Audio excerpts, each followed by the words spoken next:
What's going on, everybody? It's your boy Pitts on Pitts on Push Sports Talk Radio. It's Pitt Sports Zone coming to you live with Coach Bernard Clark Jr. through the eye of the Tiger, aka Tiger, head coach Robert Morris University. Good morning, Coach. How you doing? Doing well, Pitch. How you doing this morning? I'm doing good, man. I can't complain. So Good. when we left off, I know last episode on Tuesday, you had your coaches meeting because our time got pushed where you weren't able to we weren't able to really dive into a lot of the perspectives that we were talking about and it was more so geared toward around the fact that the season has had a lot of injuries Mm-hmm. and multiple injuries to key Yeah. positions.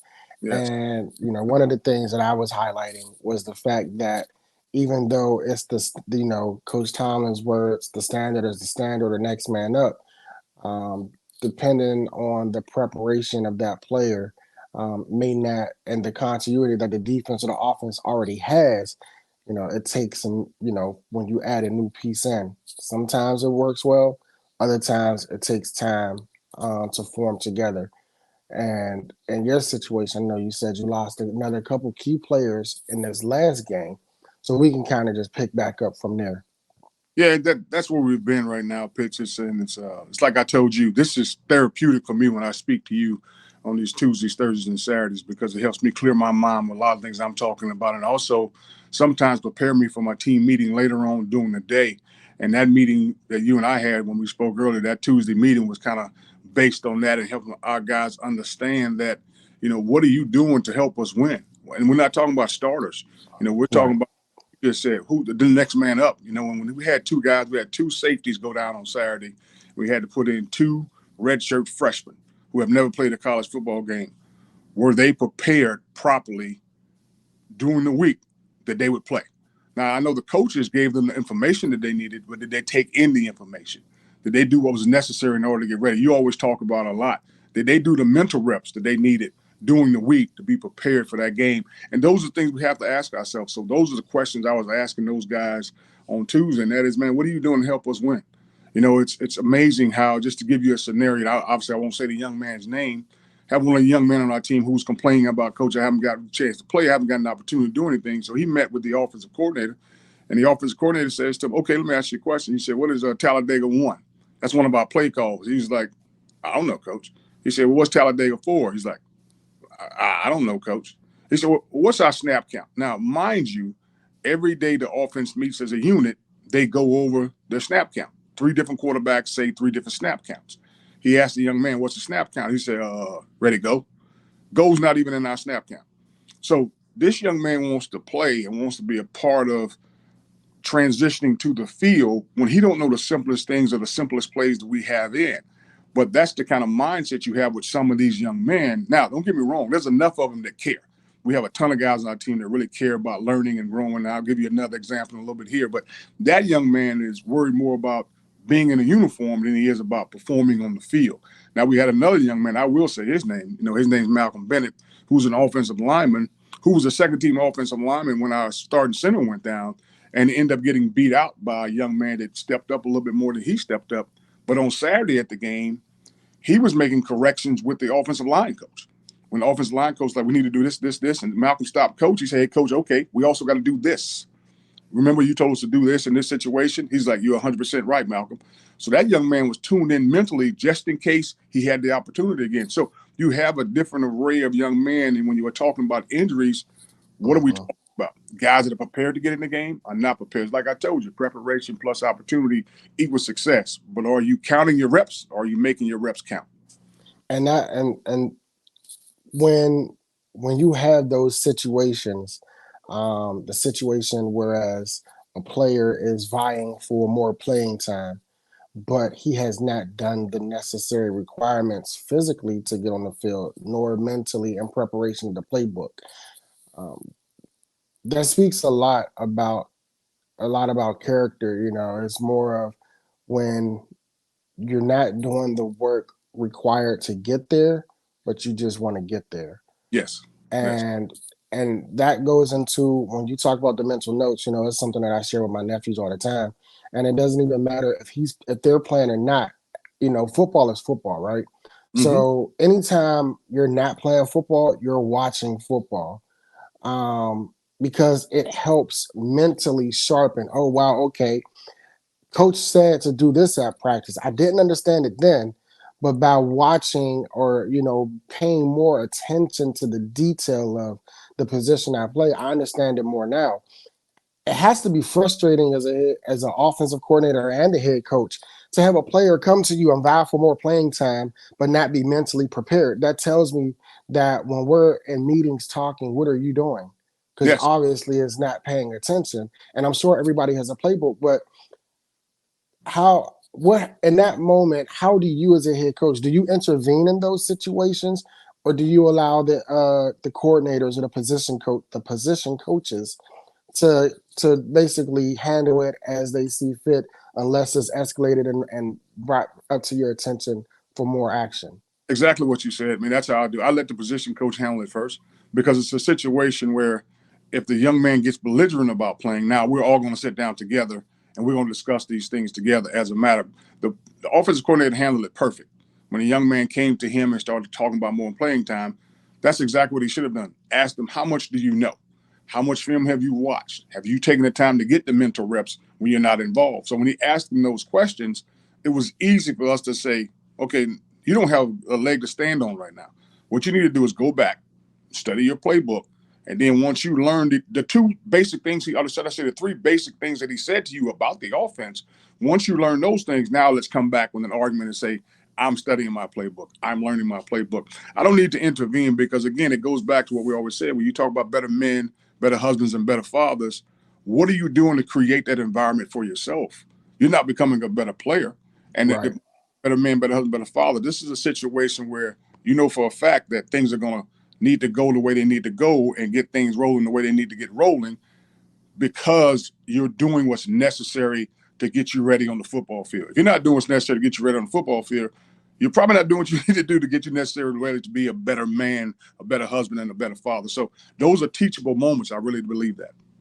And even though you may not intervene at the moment, is that something that you may discuss with your team overall, in regards to just mental preparation? Oh, absolutely. Not singling out that individual, but more Mhm. so expressing the importance of this is why it is urgently important for you to, be present at practice. Meaning present, not meaning if you're not on the field, present meaning that you're watching, you're paying attention, you're listening to what your position coach is yelling out, and you're understanding it, because at any given moment, as last week showed, we we can throw you out there, barring something, a setback, bad play or injury.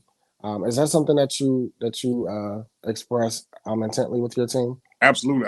Exactly how I presented it to you. I didn't say the young man's name that didn't know it, but I did say the young man's name that helped on the field. That's exactly how I presented it to the team when I spoke to him about that situation.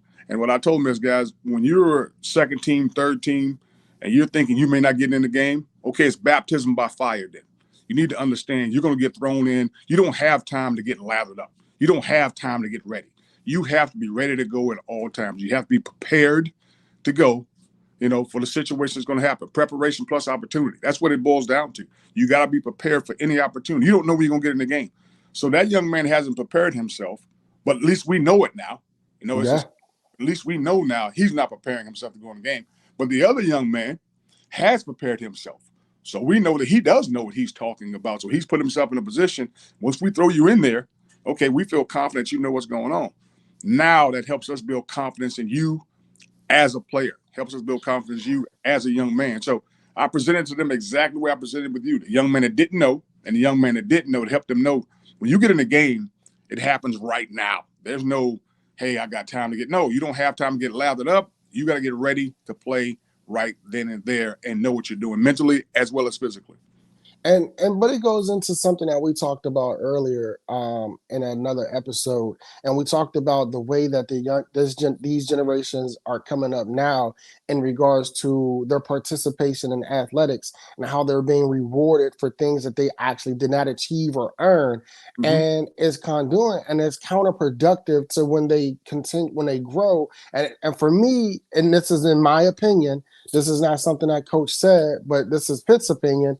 it's counterproductive at that point, because then when you get to a collegiate level, the fact that you feel that you cannot be addressed to hold you accountable, it doesn't bode well for us personally outside of the field of play, Mm, because then it becomes a, well, you have to tiptoe around an individual in order to make them feel apart, or to it, like, at some point, when can we break that cycle, that it's not putting someone down. If you're a part of a team, you're a part of a team. yeah, And just as much as the next person, when a starter get benched, you know why a starter get benched. You may not say nothing to that starter, but that starter gets benched. Now, how that starter handles it after they're benched is completely up to them. But there absolutely. was nothing said. They're embarrassed in front of their peers because they know they were once part of the field of 11. It just is mind-boggling to feel that in the day and age, especially when you're a part of an organization, that you you do not feel the need of being held accountable amongst your peers, even when you do something outlandish like that. And then it takes me to the thought. I don't know if you heard this interview. It was on a pivot with Coach Mike McDaniels, Okay. the head coach for the Miami Dolphins. Mm, He spoke about his time when he was in Cleveland, right?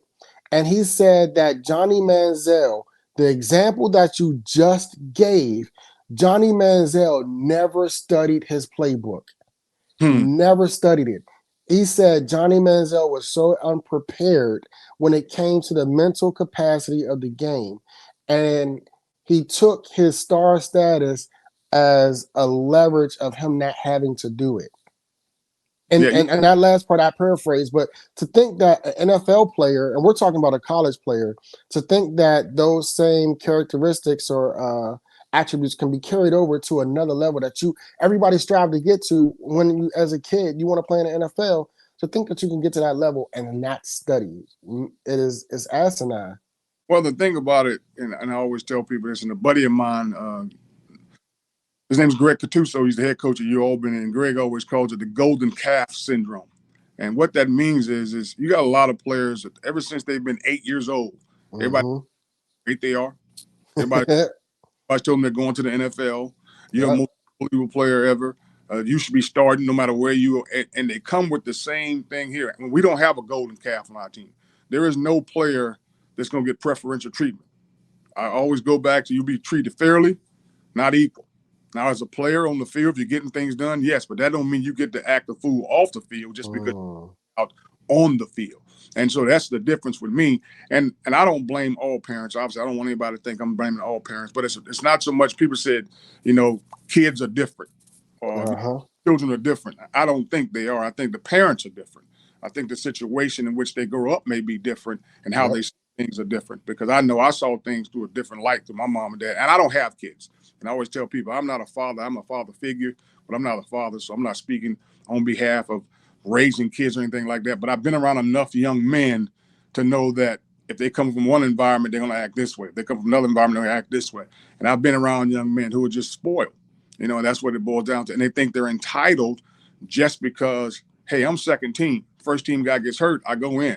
That's not how it works. We're putting the best 11 on the field. You may not be one of the best 11. This guy over here playing this position, we have to move him here because he's one of our best 11.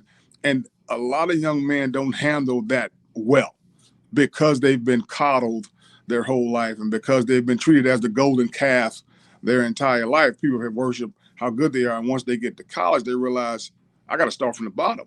I got to work my way up this ladder again. And it's tough for a lot of young men to do those things. But also, again, it goes back to the reason I talk to them, and I always call them young men. I never call our players kids. I know people, a lot of people say, hey, we got good kids. Good. No, we got young men. And the reason I do that is because of the simple fact that I want them to understand that you are starting to grow up. You need to Yes. take responsibility for your actions. You need to hold yourself accountable. And the wow of the week is what's your priority? Hmm. What is your priority? What's important? And what are you going to make important in your life? And so once your young men start understanding that when you get to college, that's the time to start growing. It's not a situation where you're not going to get coddled. I'm not going to tell you to do this. I'm not going to tell you to go to class. If you're not doing what you're supposed to do, these are the consequences because that's how life is. Absolutely. That's how life is. If you don't do what you're supposed to do, these are the consequences. It's so funny. One of the players came to me, and he's not playing well, and he's playing a certain position. He's not playing well, and he came to me, Coach Wamanak. So I showed him where he's not playing well at the position he's playing. Then I showed him on special teams how horrible he's playing on special teams. So he contacts another coach on staff. Well, I want to move to this position, and so I had to give the analogy. If you get hired at a warehouse, and your job is to make tables. That's your job. Your job is to make tables. If you're not making tables well, you don't get to go to the supervisor and say, hey, can I go make chairs? That ain't how this works. No, you're not making tables where you're about to get fired. So you need to learn how to make tables well before you worry about making chairs. And that's what it is. Let's play this position right. Let's make Yes. sure I'm good at this position before I even talk about, hey, can I move to this position? No, you're not even playing well here. Right now, we don't want you here on the team because you're not playing well and you're not playing special teams well. Well, Right. again, one of those guys, and I don't know him. I don't know how he was raised personally, anything like that. But he thinks he's entitled to play because he's on the team, and that's not how it works. You have to push yourself. And the other thing is about these young men is for some reason they think special teams is not playing. You know, I have guys come to I me. loved special teams. They're like, Coach, I haven't played a whole lot. What do you mean you haven't played a whole lot? I just watched 21 plays of special teams with you running down on kickoff, playing punt return, everything. Yeah, but I'm not. Do you know that Devin Hester has an opportunity to go to the NFL Hall of Fame? From kickoff That and punt returns. Not special even not even from a positional standpoint. he has an opportunity to go to the NFL, the Hall of Fame in the NFL because he's playing special. And you're telling me that special teams isn't enough for you. And And so, again, it's a different mindset nowadays. And to give you another person, Slater from the Patriots. That's another person once he retires. I think he's in his 18th, 19th season. That's another player who has the possibility of going into the Hall of Fame because he has been consistent Mm-hmm. year in and year out. Whenever, like, that is his job. Devin Hester, cornerback, wide receiver. Yes, he was able to do those things, but that was not his highlight. He's His not. highlight, every time he touched that ball, Yeah. but so when you talk wow of the week, right? And we talk our word of the week and you said it was priority. Mm-hmm. Um because of the loss of the players from last week, how much of a priority is it? Did you have to prioritize and focus on players that you implemented in the game last week to get them gelled and make sure they're caught up to the game versus from the whole team aspect? Did you have to prioritize separate time with those individual players, aside from team participation to make sure that they are caught up and ready to go this week? Well, unfortunately, Pitch, they have to do that because we only get them for 20 hours a week. So they have to want to do that. So the fortunate part is those guys we had to implement in last week, they are coming up and getting extra time and getting volunteer time with their coach. So the coach is showing them a little bit more. So what we have to do is get them ready to play and hoping those guys that got injured, because we have a bye week, come next week, they'll be able to come back and help us and put themselves back in position to get back onto the football field. But those young men have to prioritize that fact that, man, I need to learn a little more because I don't know as much as I need to. I was thrown in baptism by fire. I need to Right. grow. I need to get in touch with my coach. Like I saw some guys in here this morning. Coach, what you doing? Hey, coach, he wanted to meet. He wanted to make sure he stays on top of his stuff. Want to make sure he's where he needs to be at. So we have young men doing that have that opportunity that they got last week because someone got injured. During the bye week, have you noticed for this year, have you noticed an uptick? Do you have players coming in knowing that they may not be satisfied with their field of play, that they are coming in during the bye week to sharpen their craft even more? Oh, yes. And they're asking for video to be loaded up. We have a thing called 360 where they can go on, they can watch their practice film and they can critique themselves and come back and check with the coach and stuff like that. So we have a few more guys doing those things. And the guys that have been injured for 3 weeks now and come next week, they'll be ready to go. Those guys have been up a lot more too, knowing that I got a chance to get back on this field. I want to make sure I'm doing the right things and put myself in the right position to make the plays that I need to make. During this bye week, it gives you, as the head coach, a chance to regroup and look over the games. Do you take that and do you go back and watch film from the games that have been played to see what you guys done right, to see what you didn't do as good in, and how did you analyze that, or what is your takeaway? What is your purpose in doing so? Well, the 3 games that that I jumped on, and the 3 games I watched was the Howard game, the Gardner Webb game, and the Bryant game, because mistakes killed us in that game. And those are the things that hurt us in those games that we had an opportunity to win. I'm not taking anything away from Howard, taking anything away from Gardner Webb. Right. But what I'm saying is the opportunities we had to win at certain times when the score was here, the score was here, we Uh-huh. didn't take those opportunities, and that's what we're missing out right now. We're not playing 4 quarters like we should, or we're fumbling the ball, or we're missing a tackle, or we're causing a penalty. All those things are costing us.